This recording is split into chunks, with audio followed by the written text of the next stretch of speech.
Bom, pessoal, bom dia. Continuando aqui os nossos estudos de estatística, vamos tratar um pouco agora sobre a parte de gráficos, né? Inicialmente gráficos de barras, né? Horizontais e verticais. Então, os gráficos de barras verticais representam os dados por meio de colunas, que são retângulos, dispostas na posição vertical. A altura de cada coluna corresponde à frequência, seja ela absoluta ou relativa, dos valores observados. Então, a gente pode aqui ver um exemplo da taxa de analfabetismo entre os brasileiros de 15 anos ou mais, observado no ano de 2010, ok? Então, aqui você tem as regiões Norte, Nordeste, Sudeste, Sul, Centro-Oeste, e aqui no outro eixo, os percentuais. Observe que esses percentuais aqui estão no intervalo de 0 a 25%, já que individualmente cada região dessa não ultrapassa esse limite de 25%. Então, se a gente fizer uma alusão à tabela de frequência, de distribuição de frequência da aula passada, a gente pode imaginar que aqui a gente teria intervalos de comprimento 5, né, de amplitude igual a 5, e aqui, ao invés de estar dispostos em tabela, está disposto em forma de gráfico, no caso aqui em gráfico de barras.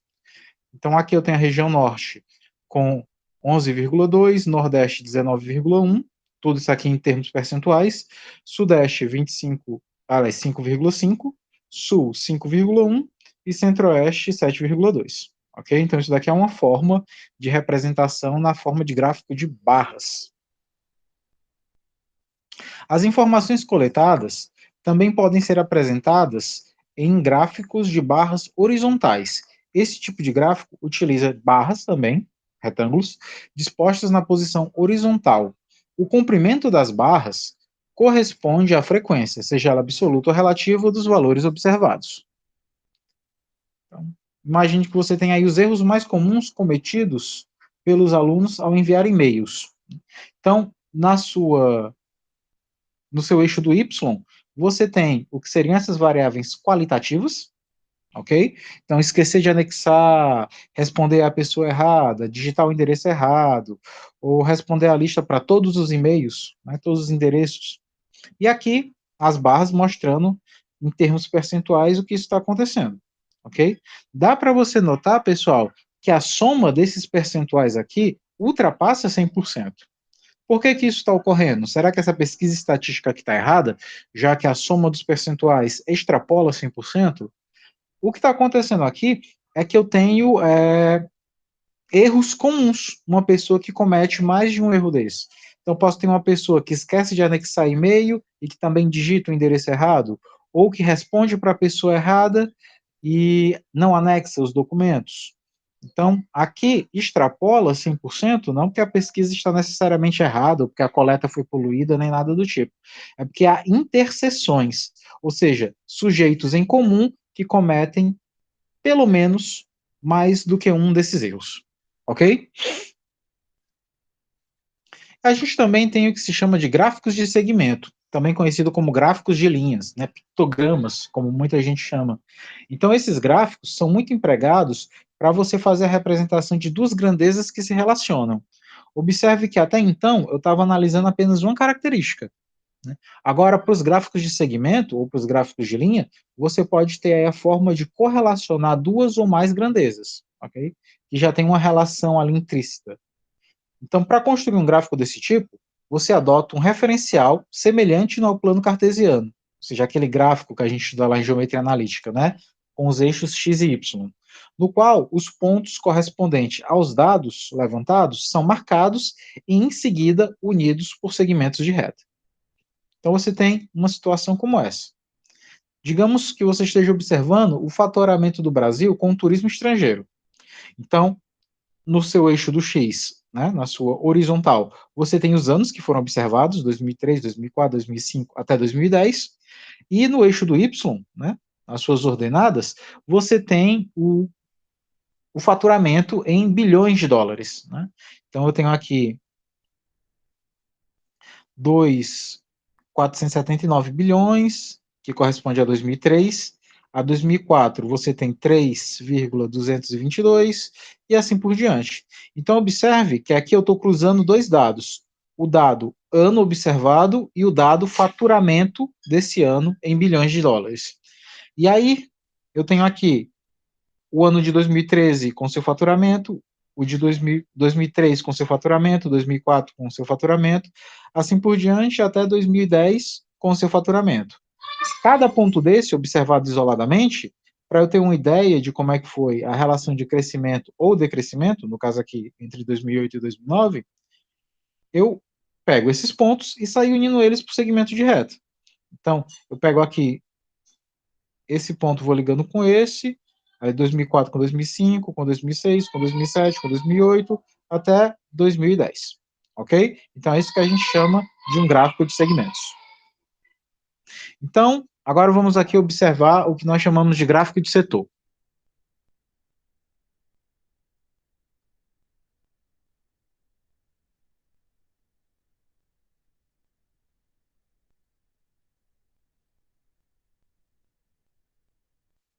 Então, gráfico de setor, para a gente, vai ser um gráfico que representa dados, agora não mais em um plano cartesiano, né, mas sim na forma de um círculo, onde cada setor, ou seja, em cada fatia daquele círculo, ele vai descrever uma frequência, seja ela absoluta ou relativa, de uma dada variável.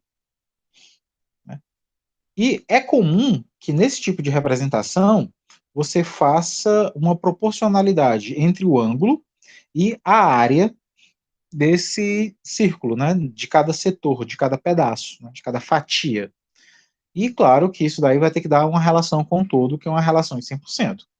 Então, nesse tipo de representação, a área e a medida do ângulo de cada setor são diretamente proporcionais à porcentagem que representa em relação ao todo. Ou seja, quem tem a maior área tem a maior porcentagem. Quem tem o maior ângulo observado no setor também tem a maior porcentagem. Então, você imagina aqui que eu tenho uma tabela, inicialmente vamos partir de uma tabela. A essa tabela eu tenho exportações brasileiras, né? Alta tecnologia, média tecnologia, baixa tecnologia, e aqui os percentuais referentes a cada um. Para alta tecnologia, 7,3, média 51,2, baixa 41,5. Logicamente, a soma dessas frequências vai me dar 100%. Agora, se eu não quiser representar isso na forma de tabela, eu posso usar o gráfico de setor, que me dá um apelo mais iconográfico, né? Mais visual, na forma de desenho. Então, tenho aqui, ó, observe que a parte de média tecnologia, 51,2, ela toma mais da metade da área pintada desse círculo. A baixa tecnologia dá algo inferior à metade, mas bem próximo da metade, e a alta tecnologia me dá a fatia menor. Então, observe aqui que a área pintada com relação a cada uma dessas informações observadas, ela é diretamente proporcional ao percentual. Então, a área maior, percentual maior. A área menor, percentual menor. Por isso que eu digo que elas são diretamente proporcionais, seja à área e seja ao ângulo. E aí eu posso ter o que nós chamamos de gráfico múltiplo, que, como o próprio nome já suscita, ele pode trazer duas ou mais características de gráficos que, a princípio, a gente observou separadamente.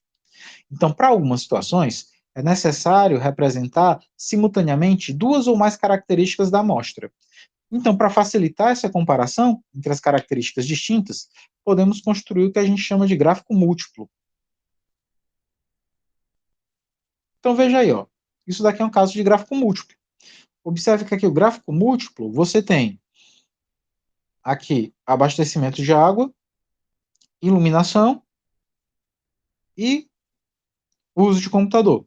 Observe que o mesmo gráfico, ele lhe dá o estudo de três variáveis: abastecimento, iluminação e uso de computador. E aqui eu vejo os percentuais, né, vai de 0 a 100%, claro, e cada coluna dessa, em uma cor diferente, diz respeito a um determinado ano observado. Então, eu tenho o ano de 2006 até o ano de 2009, cada um com uma referida cor, E aqui eu tenho, por exemplo, que se eu olhar o abastecimento de água com respeito a essa cor aqui, que é a cor azul, que diz respeito a 2008, então eu consigo tirar de informação desse gráfico que o ano de 2008, com relação ao abastecimento de água, teve algo superior a 80%. Agora, se eu olho para o ano de 2006, com respeito ao uso do computador, pouco passa do que 20%. Se eu vou aqui para a variável iluminação e observo, por exemplo, o ano de 2009, que é essa barra em vermelho, eu sei que há algo inferior a 100%, mas bem próximo. Então, esse gráfico múltiplo, ele consegue trazer mais que uma variável, mais que uma característica, e aí eu consigo, de forma ampla, analisar os anos de 2006, 2007, 2008 e 2009, não com respeito apenas a uma variável, não só ao abastecimento de água, ou à iluminação, ou ao computador, mas eu consigo aqui observar com respeito aos três, ok?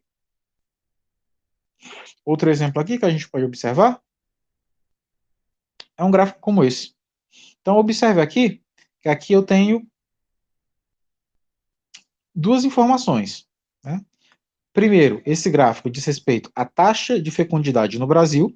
Observe aqui que eu tenho grandezas quantitativas discretas, porque aqui eu tenho o ano é uma grandeza quantitativa discreta, e o número de filhos, né?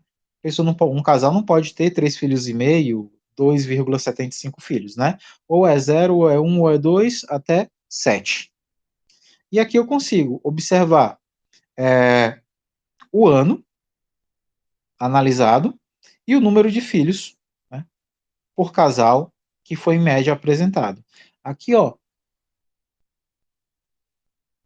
para o ano, por exemplo, para a década de 1970, a média ficava entre 5 e 6 filhos. Ou seja, casais costumavam ter entre 5 e 6 filhos. Já nesse gráfico aqui, eu tenho um comparativo entre a população urbana e a população rural em cada década. Então, observe que aqui, quando eu olho para cada década, por exemplo, a década de 1980, eu tenho aqui como observar a população urbana naquela época e a população rural. E aqui dá para notar, né, que à medida que a gente vai convergindo para o novo milênio, que a gente sai aqui do século 1900 para o século 2000, existe um claro esvaziamento do interior, né? Ou seja, uma urbanização das cidades. Porque eu observo que em 1950 eu tenho uma população rural predominante, na década de 1960 ainda assim ela predomina, e nesse interstício, né, nessa década que vai de 1960 a 1970, a população urbana começa a se destacar, chegando a um momento que no ano de 2010 existe majoritariamente pessoas nos grandes centros urbanos se comparados ao interior. Mas observe que esse gráfico me faz um comparativo por década de duas grandezas distintas. O percentual de habitantes na zona urbana contrastando com o percentual de habitantes na zona rural. Então isso daqui também pode ser observado como sendo um gráfico múltiplo, porque nesse caso eu tenho duas variáveis distintas, que são a população urbana e a população rural, observadas com respeito à década onde essa análise foi feita e ao percentual atingido por cada uma delas. Ok? Então, com base nos dados apresentados, vamos fazer algumas considerações, né? O que são as considerações de cada gráfico que a gente já fez? Bom, observe que aqui eu tenho um gráfico sobre a participação de 5 países com o maior número de medalhas nos Jogos Pan-Americanos. Então, observe aqui que eu tenho 5 países sendo analisados: Estados Unidos em vermelho, Cuba, Canadá, Argentina e Brasil aqui em amarelo, ok? Com as suas respectivas medalhas. Estados Unidos com a margem superior, 3.919, e o Brasil aqui com uma frequência mais tímida de 889. Então, observe aqui que eu estou indo em intervalos de 4 em 4 anos, que é onde ocorre o Pan-Americano, né? De 1951, 1955, assim, de 4 em 4 anos, até observado 2007, ok? E aqui eu tenho, ano a ano, vamos pegar aqui um ano mais espaçado para a gente observar, por exemplo, 2007. 2007 eu tenho aqui a Argentina, a que teve menos êxito nesse ano em particular. Depois aqui você tem um encontro entre duas, que no caso seria o azul e o verde, ou seja, Cuba e Canadá. Um pouco mais acima, o Brasil, aqui em amarelo, e os Estados Unidos, aqui no ponto mais alto, nesse ano de 2007, em vermelho. Então, observe que aqui eu consigo observar o número de medalhas que os atletas conseguiram, em média, em que ano isso foi atingido, em que versão dos Jogos Pan-Americanos, em que edição, e a gente consegue aqui observar tanto as interações entre eles, como o comportamento individual de cada nação. E observe que a gente tem aqui 5 nações, ok? Inclusive, a gente pode observar em que momentos as nações tiveram o mesmo número de medalhas. Como eu tenho aqui 2007, o caso de Cuba e Canadá, a gente também tem aqui em 87 o caso novamente de Cuba e Canadá, que coincidiram nos seus quantitativos. Inclusive, a gente pode observar que, por mais que na grande maioria das vezes os Estados Unidos tenham tido mais medalhas do que os outros, a gente consegue observar que em 1951, nessa versão, Cuba teve mais medalhistas, ok? E desse momento em diante, sempre houve a supremacia dos Estados Unidos e que, depois dos Estados Unidos, a partir da versão 1971, Cuba vem em escala ascendente, às vezes empatando com o Canadá, só superada pelo Canadá no ano de 99, né, mas sempre com uma curva bem ascendente, assim, com uma poligonal bem ascendente. Então, isso é um gráfico misto, porque você tem as versões, as medalhas e o comportamento, tanto individual como correlacionado entre as nações. A gente também tem uma forma de representação chamada de histograma. A histograma, você aí, quando temos de representar uma distribuição de frequências cujo intervalo tem valores cuja variável tem valores agrupados em intervalos. E aí, para isso, a gente usa o histograma. Então, o histograma ele é um gráfico formado por retângulos justapostos, ou seja, um em cima do outro, cujas bases são construídas sobre os eixos das abscissas, ou seja, sobre o eixo do x. As larguras correspondem à amplitude de cada intervalo e as alturas indicam a frequência, seja ela absoluta ou relativa, para cada intervalo. Já que o visual nos conquista mais, né, imagina que tu tenha essa tabela, que é uma tabela de intervalos. Né? Então aqui tenho um intervalo de comprimento 5, de 0 a 10, 10, 15, 15, 20, até 25, 30, e aqui as minhas frequências. Observem que essas frequências aqui são as frequências absolutas, ou seja, número de litros de gasolina por combustível. No intervalo de 5 a 10 eu tenho 23 observações, de 10 a 15, 78 observações, e assim por diante, totalizando 210 observações. Ou seja, eu observei 210 veículos e com respeito ao seu consumo de gasolina, em litros. Quando eu observo isso daqui com respeito ao meu histograma, eu vou aqui nos meus intervalos, né? De 0 a 5 eu não tinha nada, então não existe representação para esse intervalo. Acima de 30 também não há nada, já que a minha última classe, a classe majoritária, ia até próximo de 30 litros. E aqui, nesse intervalo, de 5 a 10, 23 observações. No intervalo de 10 a 15, 78, e assim por diante, representando na forma de histograma o que já vinha representado na forma de tabela. Então, em uma abscissa, aqui na abscissa, eu tinha a variável litro, na ordenada a frequência. Observe que essa frequência é a frequência absoluta, é a quantidade de carros que foi observada cada uma desses dados, ok? Não estou dizendo que eram 23 veículos com 5 litros, e sim 23 veículos que tinham a sua litragem compreendida entre 5 e 10, ok? Então, isso é um exemplo de histograma. A gente também tem uma forma de observar esses dados agrupados como polígonos de frequência. Então, com base no histograma, é possível construir um gráfico de segmentos chamado gráfico de curva poligonal ou simplesmente polígono de frequência. Então, imagine que tu tem aí o exemplo anterior, né?